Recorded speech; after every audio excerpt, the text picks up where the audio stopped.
السلام علیکم ورحمۃ اللہ وبرکاتہ۔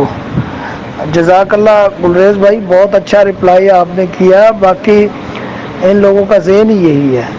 میرا ایک دوست اہل حدیث ہی، آج میں نے جو اسٹیٹس لگایا نا مولانا اسحاق رحمہ اللہ کے حوالے سے، ان کا ویڈیو کلپ، تو اس پر وہ مجھ سے پوچھ رہا تھا، بلکہ اس نے مجھے رپلائی کیا کہ جو صحابہ کو گالیاں دے تو اس کو جواب اللہ تعالیٰ کا یہی ہے کہ رضی اللہ عنہم و رضوا عنہ۔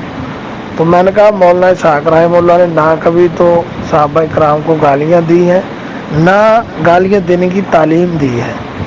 تو اس پر اس نے کہا کہ جی علی مرزا یہ کہتا ہے کہ وہ میرا استاد ہے، اور دوسرا یہ کہ حافظ زبیر علی ظہیر رحمۃ اللہ علیہ نے بھی رسالے میں لکھا ہے اس کے خلاف، پورا ایک کالم لکھا ہے مولانا اسحاق کے خلاف۔ تو میں نے کہا کہ حافظ صاحب نے کیا لکھا ہے؟ یہی لکھا ہے نا کہ حدیثیں وہ ضعیف ہیں اور وہ بیان کی ہے، یہ ضعیف روایت بیان کی، یہ ضعیف۔ تو ضعیف تو بہت سے مولوی کرتے ہیں، بلکہ شیوخ کرتے ہیں، بلکہ الرحیق المختوم لائے، اس میں سے ضعیف روایتیں میں نکال کے دیتا ہوں آپ کو۔ تو اس کی بنیاد پر آپ مولانا صفی الرحمان مبارک پوری کے بارے میں یہ کہنا شروع کر دیں کہ وہ صحابہ کو گالیاں دیتے تھے۔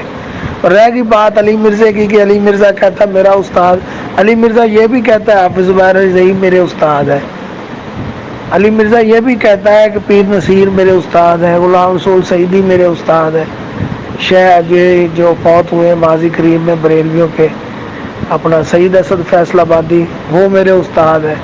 تو وہ اس سے کیا ہوگا؟ اس کا مطلب یہ ہے کہ ہر جماعت والا اپنے اپنے بزرگ کے بارے میں کہے کہ بھی یہ صحابہ کو گالیاں دیتے دلواتے تھے۔ علی مرزا کا اپنا ایک دعویٰ ہے، اس کی تصدیق یا تردید تو مولانا اسحاق رحمہ اللہ نے کرنی، وہ آپ دنیا میں نہیں رہے۔ تو جو بندہ اٹھے وہ کہہ دے کہ میں جی شاگرد ہوں، تو اس پر مولانا پر تان کس طرح آئے گا جی؟ اس کے کلام سے مولانا پر تان کس طرح ہے؟